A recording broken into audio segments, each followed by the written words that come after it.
Hi everyone, it's Claire. Welcome to tutorial 5 of the Johanna Basford Enchanted Forest piece that we've been looking at to study light sources.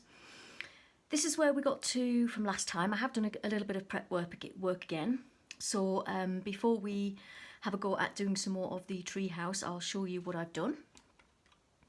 So I've coloured in the ladder here, and I haven't really blended this, I've just kind of block coloured. And you can see what I've tried to do is use my lightest colours towards this light source coming from the window. So you can see that this side of the ladder, I've used lighter colours than this side of the ladder, and then kind of gradually gone from light to dark across the rungs. Again, I'll write these down for you on the descriptions, but just quickly, I've used yellow chartreuse, lime peel, artichoke and green ochre, and that's going from light to dark. I've also done the top of my tree, and the reason I haven't videoed that is because it is just pure blending in the same way that we've done quite a few times before. You can just about see my swatch for the tree house on this side that we went through last time. So all I've done is take it from cream right the way through to sepia on this side, and just literally those 12 or 13 colours blended in tiny bands going across there. So there's nothing too complicated about that. What I've also done is just sign myself a little white paw print for Cadbury, my chocolate Labrador that I lost about 6 weeks ago. The pieces that I'm doing from now, I'm signing all with a little paw print in remembrance of her. And that was just done with a white gel pen. So what I've also done is gone up to the pumpkin orange colour in the outline of the light around the windows. So cream, jasmine, sand, yellow ochre, goldenrod, mineral and pumpkin orange are all of these colours from here to here, and then on here to here on this smaller window. And what I wanted to do was take you through the colours, which is the first brown colour that we'll be using, which is burnt ochre. And you can see I've sketched myself out a little outline of where that burnt ochre colour is going to go. And I wanted to show you it because it's where these two circles of colour join together. And I just wanted to show you that it doesn't really need any different blending technique to how we've been using through the tutorial. But still, it's worth seeing because you'll understand how these two circles can come together in one colour. Now I'm zoomed out quite a lot today because what I'm going to do is, because these circles are getting quite large, I am going to be twisting my page as I go, because it's an awful lot easier to colour and blend when you're doing larger circles like this than it is to kind of work your wrist around in awkward angles. And you'll probably find that when you come to do your piece, if you decide to do it like this, that you might want to give that a try. Okay, so I've got my, so again on the swatch we're down to burnt ochre.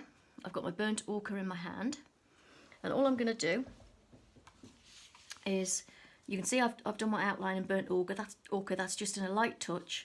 Then all I'm going to do is, across this pumpkin orange, again in a light touch, the outer edge of this pumpkin orange, just very gently go over with the burnt ochre.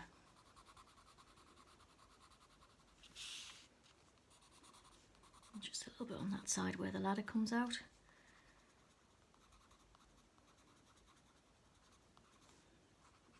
Like that.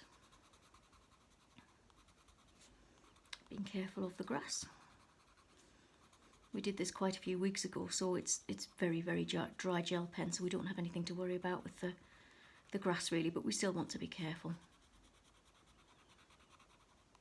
Like that. And what I'm going to do is just go around this window light and also this window light, just slightly going over the edge of that pumpkin orange. And it doesn't have to be accurate, it can be rough because we're going to build this up and blend it in.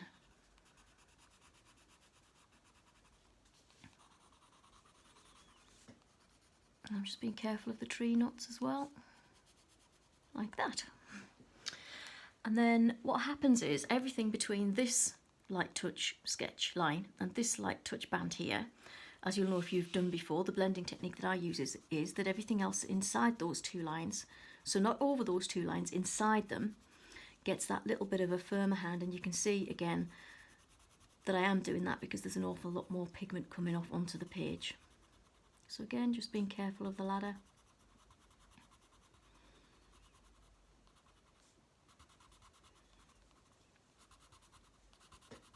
Like that. And I do have my blender pencil ready if I wanted to blend out a little bit more, but we'll see how it goes. And again, I am going to keep twisting my page because, as I say, with larger circles it's a lot easier, and it'll certainly help you make less. I was going to say mistakes, but they're not. They're happy accidents. We don't make mistakes. There's not much that you can't make something into, especially with pencil, because they are quite forgiving. Having worked quite a lot with watercolour pencils as well, the PrismaColour pencils are quite forgiving.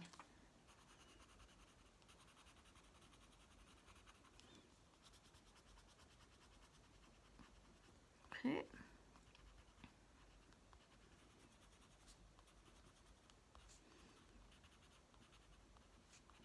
There we go. And then just quickly up here. And then I'm just going to be very careful where I get to this join of the two circles and just put a thin band in, like that. Be careful of this little glitter knot that we've got. And then just quickly colour that in like that.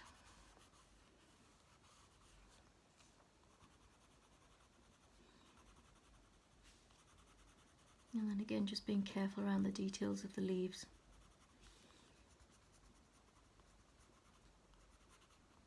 Like that. So I'm going to finish around the little window. And then what we'll do is we'll go back to our pumpkin orange, which is the last of the deepest orangey, burnt orangey shades that we used, which is very apt for this time of year. And we'll just blend over a little bit.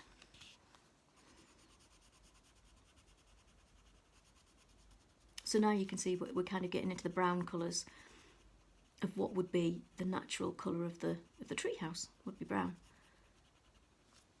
But you can start to see how well it's working in terms of using the yellows and the burnt yellows and the burnt oranges to build that light source up. So I'm going to go back to my pumpkin orange, as I say, and just over this line I'm pressing quite firm and just blending that variation in colour away. And as I say, you can use your blender pencil and go back over these shades as many times as you like until you're happy that you've got a really smooth colour change. And it'll be quite a short video today because I don't want to make it too repetitive, because all I'm going to be doing from now on is working my way through the other four colours of this swatch, which is sienna brown, chocolate, dark brown and sepia. I'm just doing exactly the same thing in the same rings until I finish in these corners.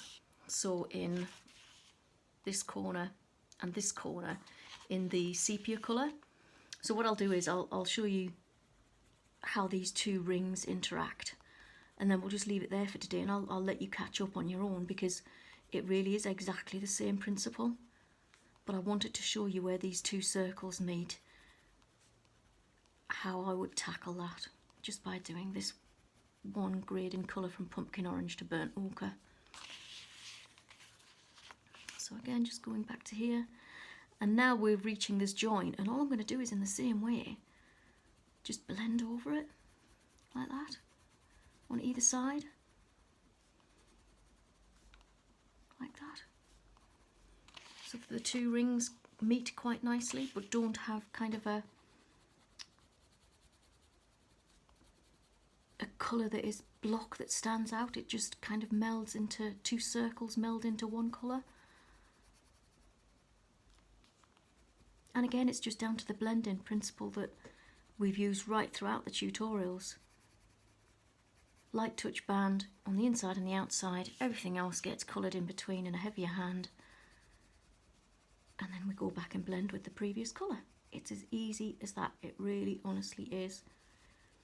And I think the only practice it may take is getting used to how much pressure you put on the page for the various parts of that, and just getting used to the strength of the pressure on through the pencil that you put down onto the page.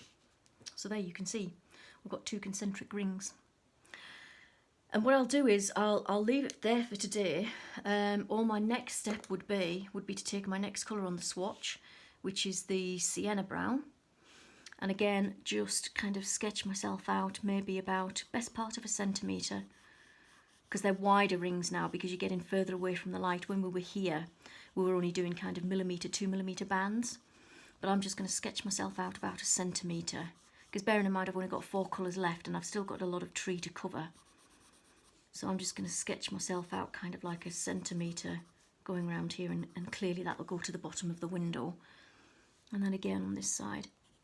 And I'm just going to repeat exactly the same process with the 4 colours that I've got left. So the sienna brown, the chocolate brown, the dark brown, and the sepia. And as I say, the sepia will come into play as the darkest colour by the time you get into the bottom corners of the treehouse. So hopefully that will finish your treehouse off for you.